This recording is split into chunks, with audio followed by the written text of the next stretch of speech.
Hi, in today's video I'm going to show you how to measure up for a replacement door hinge. The main size you will require is the rebate size. This size is from the front edge of the frame to the step up to the front edge of the door sash.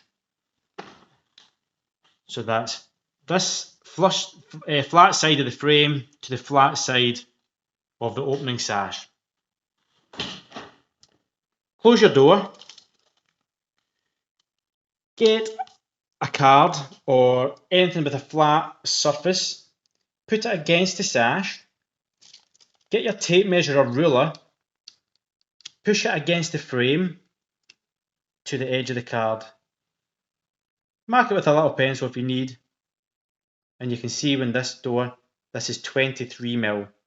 So then you would order your door hinge with a 23mm rebate size. I'll put in the link below to a universal hinge that is very popular just now, simple to and comes in various rebate sizes from 16mm up to 24mm. But it's just as simple as a card against the frame, against the sash, tape measure against the frame, see where it matches, and here we have 23mm. Thanks for watching.